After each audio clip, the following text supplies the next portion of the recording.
This is episode 1 on what the hell was 2025.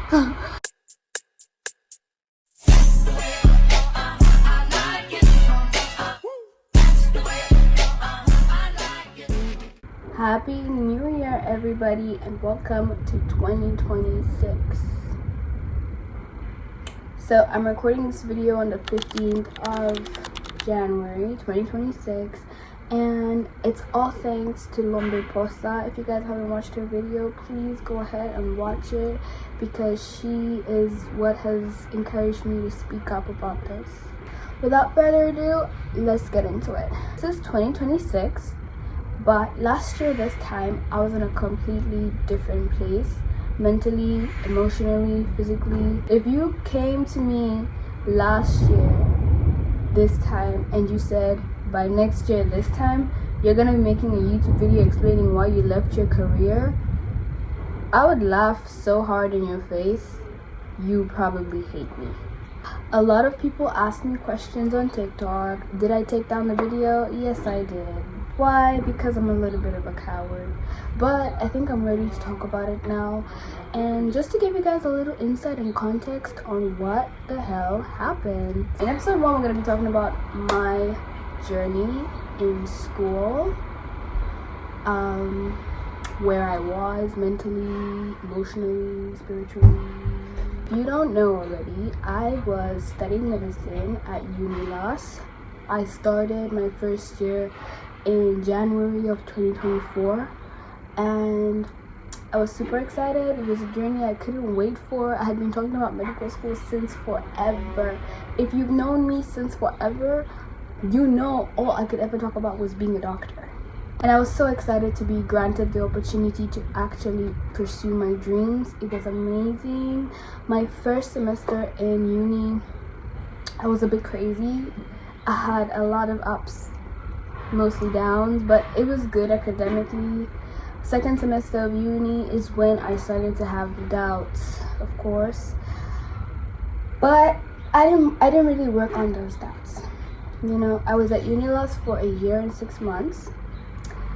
I would say that year I discovered myself, because in my first semester of uni I made friends, I lost friends, I created new relationships, lost old relationships. It was just a lot going on at the same time, you know what I'm saying? So, yeah. But the change came in 2025. This is after a year of being in medical school. So in my first year, all I did was like math and the sciences and everything. And then real medical school started in 2025. Honey, let me tell you. Let me tell you. So as someone that has dreamt about being a doctor her whole life, I knew you had to put in the work. I knew it came with work, it came with dedication, you know, it came with discipline, and it came with passion. I knew what it required to be a doctor. And my first semester last year, it wasn't so great. A lot of things were happening in my life, and I was taking a lot of changes, and it's like everything just hit me at once. But I realized I wasn't sure about medicine in February of 2025. If you, all my friends would testify to this, all my friends would say, yeah, because I would always ask them questions like, if you had the opportunity to leave, would you leave? Like, you know, I was always trying to see if I was the only one thinking this way, or if it was like a thing, because I was so afraid. Like, I'm like, if I'm the only one that's thinking of leaving, you know, like, you know, I was always thinking about what others thought first. So February of, oh, my earring just fell off. Give me a second. February of 2025 is when I chose not to, I want to say subconsciously chose, because I didn't actually make the choice, but I started to think about it. And this is because of the Hallelujah Challenge. Yeah. We had the Hallelujah Challenge. If you guys know, it's posted by Pastor Nathan Obasi.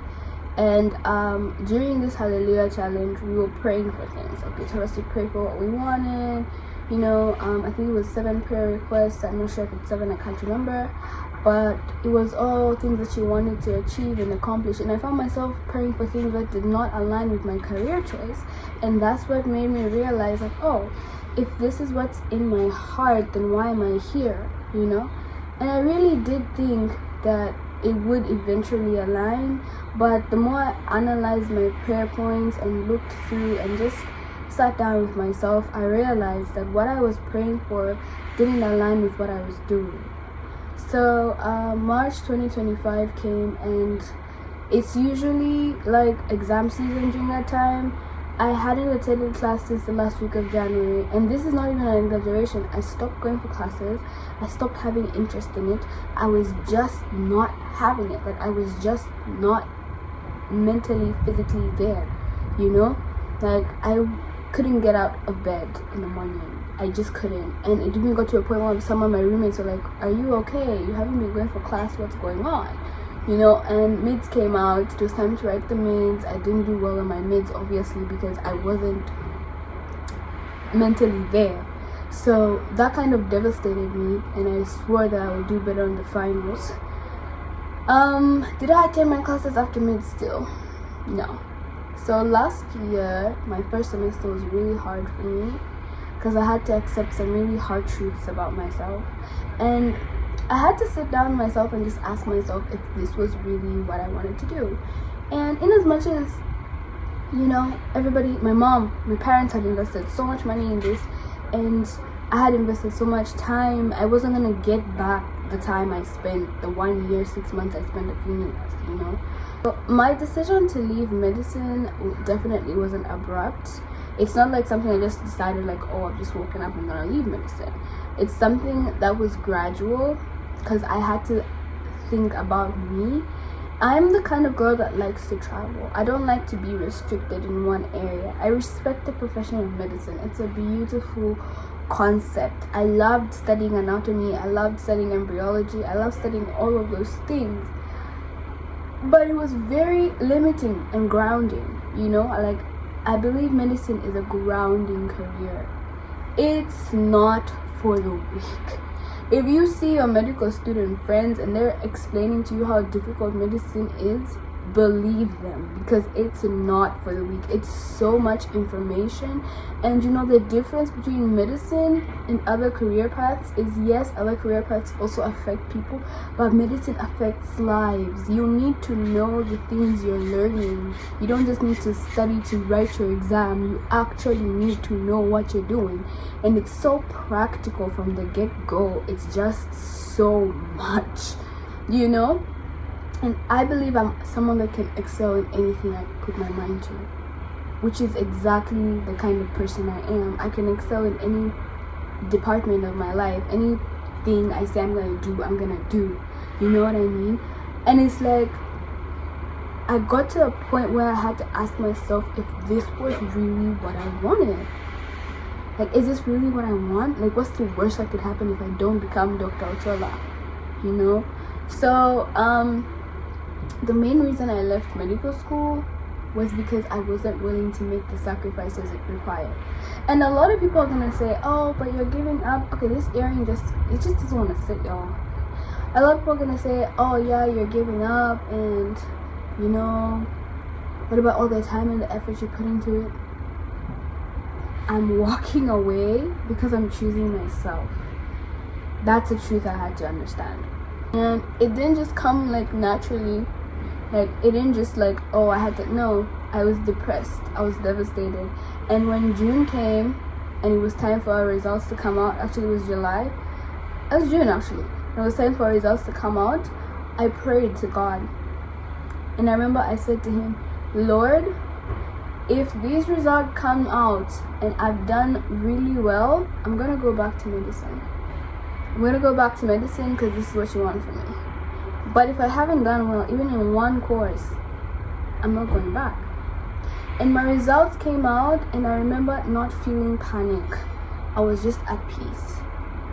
And I had done really well, except in one course where I got a D. And it said repeat course. And that was the first time in my life I'd ever truly gotten an answer from God. I know most people, when they see repeat course, it's like the worst thing on the planet. Like, oh my God, I repeated. Da, da, da. For me, it was freeing. I don't know how to explain it, but I cried, not because I didn't do well or clear, but because I got a clear and honest answer from God. And from then, my decision to leave was solidified. I spoke to my family about it. Of course, some people were disapproving, but the most important person that supported me through my decisions was my mom. My mom held my hand through everything. She told me, this is your life, you know? Yes, you spend money on this, and I'm not gonna tell you it doesn't hurt to see you leave, but I'm more glad that you know that this isn't for you now than if you were 4 years in and you just realized 4 years of your life you're never gonna get back. So I'm glad you decided to do this now. We looked at options, schools and degrees I could do. Funny enough, I'm very business minded. If you know me, I'm always thinking about a new business project, a new business plan, something to do, some way to make money. Like, that's me. I'm that kind of friend. I'm the kind of friend that's gonna come to you and be like, yo, let's start a business together, let's do this together. Like, so I figured, what if my passion wasn't just in science? Mind you, I hated math with a passion. In high school, oh please, somebody would ask me like, oh, what do you want to do? It's always medicine, because I don't want to do math, right? But I'm excelling in math more than I thought I ever would, and I never liked it. So yeah, if you are going to study medicine, this is for people that are just finishing high school and they said, oh, I want to do medicine because I'm really good at chemistry, I'm really good at biology, I'm really good at physics. That's very important, yes. But there's so much more into studying medicine than just being good at a subject. I'm gonna repeat that. There's so much more into studying medicine than just being good at a subject, than just being good at school. Because yeah, you could be good at school, but like, is it for you? Medicine isn't one of those programs that you enter because somebody else wants you to be in it, because your family says that's the best path for you. Do your research, understand, speak to people, you know, speak to people who are in the field, people who have experienced the field. I spoke to a lot of people. I spoke to gynecologists before I got into medical school. I spoke to pediatricians. I spoke to general doctors. I tried my best to speak to a lot of people to do my research, and all of them said the same thing in different ways. They said it's not easy, but it's very doable. They all said it's not impossible, but it's very doable. Literally all said the same thing in different ways, right? So if you want to do medicine, my advice to you is do your research. It's very important to look at your 6 points, your 7, your 8 points, very important. But at the end of the day, it's about you, what really is in your heart. Medicine is sacrifice. It's not just physical. You're not just sacrificing your social life, sacrificing your youth. You're sacrificing your time. You're sacrificing your mental health, your emotional state. When people are committing suicide and killing themselves and are depressed because of school, somebody else is gonna look at it and be like, oh, I didn't understand why this person did this to me. Like, why is this person doing this? You will never understand until you're put in that person's shoes. I was suicidal. I was crying. I was depressed. And the worst part was, I couldn't even explain it to anybody else. I couldn't even tell people like, oh, this is how I'm feeling, because I was so afraid of being judged. I was so afraid of people looking at me like, oh, she's so ungrateful, you know. So I left medical school for various reasons. Like, this is the reason that I feel like I should share with you. And if you're in a position where you're not sure or you're unsure of your career path, don't rush it, because at the same time, school isn't for everybody. Like, we all have talents in different areas of life. It's not just school. And the African mentality is school is the only way to get success. It's not. There are many other ways. There's sports, there's entertainment, you know, many other ways of getting success in life. So yeah, I just thought of sharing my story with you guys. I don't know if I'm actually speaking to anybody, and if people really are watching and somebody does relate, I want you to know you're not the only person. There's lots of us out there. There's people out there that feel lost, and if you're feeling lost and you're asking yourself, it's very important to listen. Yeah, I'm just gonna leave that earring at this point. I'm just gonna leave it. It's very important to listen to yourself, listen to your body, listen to your mind. If the doubts come in, don't dismiss them, listen to them. That's the most important thing you can do for yourself. The most important thing you can do for yourself is listen to your body. So that's all I wanted to share with you guys. I don't have anything else to say other than I am so proud of all my friends that are in medical school right now, all my friends that are doing hard programs. You guys are doing great. I'm super proud of you, and you are definitely going to excel, you know. And I wish everybody the best, and I hope 2026 brings nothing but success, nothing but like prosperity. I don't know, I'm trying to be like inspirational. But yeah, I hope 2026 is prosperous and is successful and is way better than 2025 for everybody. Yeah, so I'm gonna go get ready for work. It's 1 p.m. I have to be at work at 1:30. So I'll see you guys in the next video. Okay? I love you. Bye.